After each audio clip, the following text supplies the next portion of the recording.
Hey, Darksiders, Mr. Gunderson here, and welcome to week number 4 of distance learning. I can't believe it's already been going on almost a month now.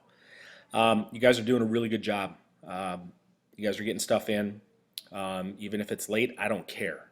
Get your stuff in, turn it in whenever you can, and I'll take care of it. All right. But you guys are doing a great job. I hope this video finds you all doing all right and hanging in there and doing well. With being a month or so into things in mind, over here on the left hand side, if you click on that updates button on your iPad, I just have 3 poll questions. I want to just get an idea of how you guys are doing with this class, okay? So the first one is, please rate the weekly workload of Darkside Lit. Easy, moderate, difficult, okay? Approximately how much time are you spending on Darkside Lit work each day? So is it 20 minutes or less, 20 to 30 minutes, or more than 30 minutes a day? So that's a day. So each day of the week, are you spending, take a guess at what you're doing there. And then the last one is, rate your distance learning experience in Darkside Lit. Is it a piece of cake, just right, or is it yikes? Okay.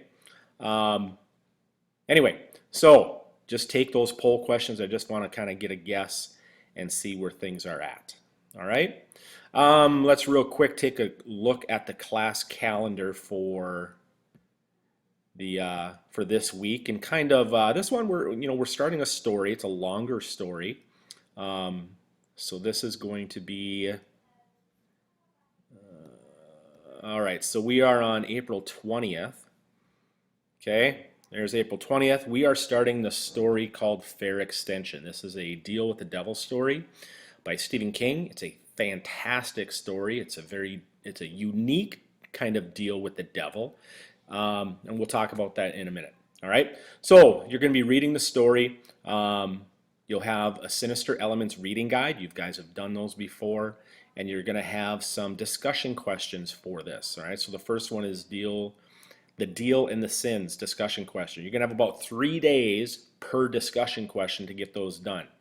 So as you can see, that one is due on Wednesday. The deal and the sins is due on Wednesday. And then you'll get a new one called Let's Make a Deal, and you'll have a few days to do that. The Let's Make a Deal is due on Friday. Then you get the Done Deal due on Tuesday, and then you get Heart of the Deal, and that's due there. Okay?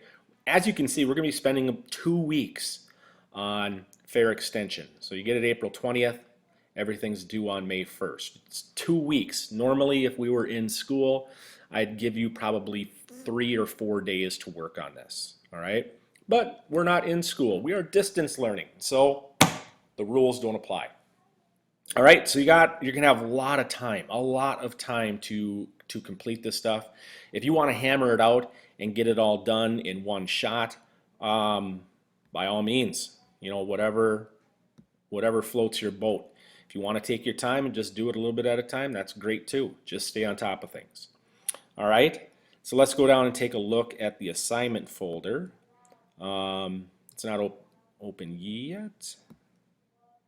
All right, so here is the Fair Extension assignment folder.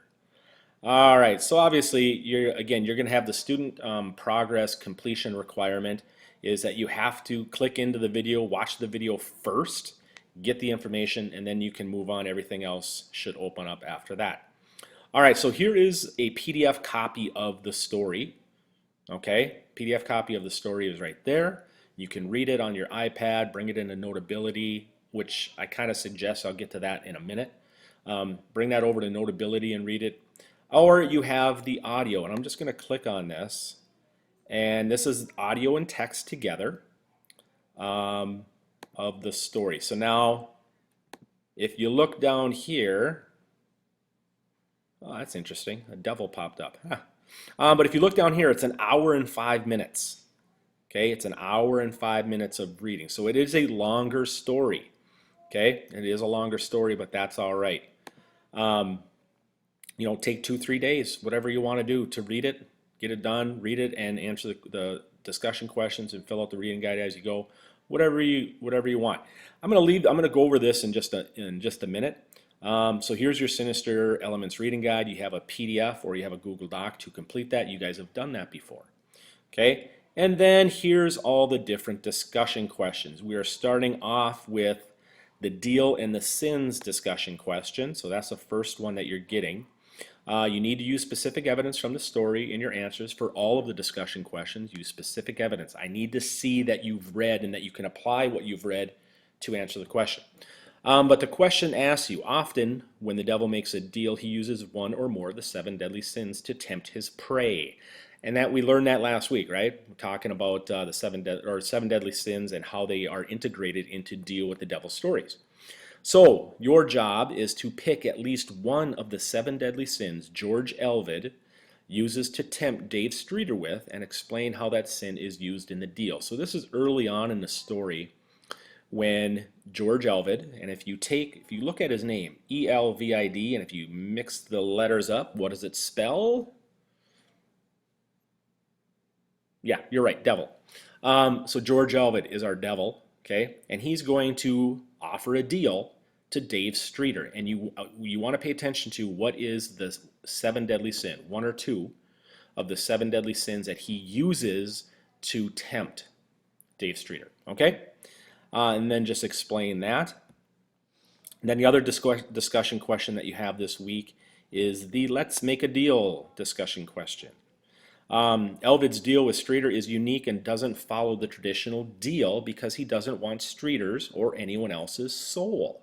Interesting, because normally when a person makes a deal with the devil wants their soul. But Elvid says, again, I'm going to talk a little bit more about that later, but Elvid says, I don't want souls. I don't even know what a soul would look like if it came up and bit me in the butt. Okay? So, describe Elvid's deal with Streeter. Make sure to include what Streeter wants and what Elvid wants in return, and what Streeter has to do. All right? Why do you think Elvid structures the deal the way he does? The deal seems very straightforward, but should Streeter trust Elvid and the deal? Why or why not? Now, should you trust the devil? No, probably not a good idea. If the devil says, yeah, I don't want your soul, should you believe him? Probably not. If you're ever in that situation, chalk that information up in the back of your brain. And if you're ever in a situation where you're talking to the devil and he's offering you a deal and he says he doesn't want your soul, probably don't believe him, okay? So those are the 2 discussion questions for this week. And that's really all I'm going to go over are those 2 questions. And next week, I'm going to make another video for next Monday. And I'm going to talk more about the story, some more things about it. And we'll talk about the last 2 questions, which is done deal and heart of the deal. Okay. Now with this story, let's go up here and fair extension things to pay attention to. This might be helpful as you read the story. These are things that you want to pay attention to as you read them. This is going to help you understand the story, and it's going to help you answer those discussion questions, because you're going to have to read between the lines. All right? It doesn't come right out and boom, say that, say things. So you're going to have to infer. You're going to have to take what you know about Elvid and the devil. Okay? The devil wants bad, right? The devil wants bad things to happen. He wants chaos. He wants death, destruction, and mayhem, and all that, right? But this devil seems a little bit different. He doesn't come right out and say that stuff. So does he? All right, so anyway, so the first thing to pay attention to is Elvid's deal with Streeter. Again, that's part of one of the questions is what is the structure of it? How is this deal unique? You got to pay attention to what the structure of it, what Streeter has to do. Second thing to pay attention to is which of the deadly sins does Elvid use to tempt Streeter? That's all in your discussion question. That first discussion question. Which of the 7 deadly sins does Elvid use to tempt Streeter? Third thing to pay attention to as you read the story, pay attention to the outcomes of the deal. Who is affected and how are they affected? All right? So again, that goes back to the unique structure of the deal, what Dave Streeter has to do in order to get what the devil is offering him. Okay? Someone else, another character and his family are going to get affected by the deal. So pay attention to the outcomes. And there's about 6 or 7 different horrible, awful outcomes that happen because of this deal. So pay attention to those. Number 4 right here. What does Elvid ultimately want as an outcome of the deal? Does he get what he wants? So again, he says he doesn't want souls. Okay, he doesn't want that.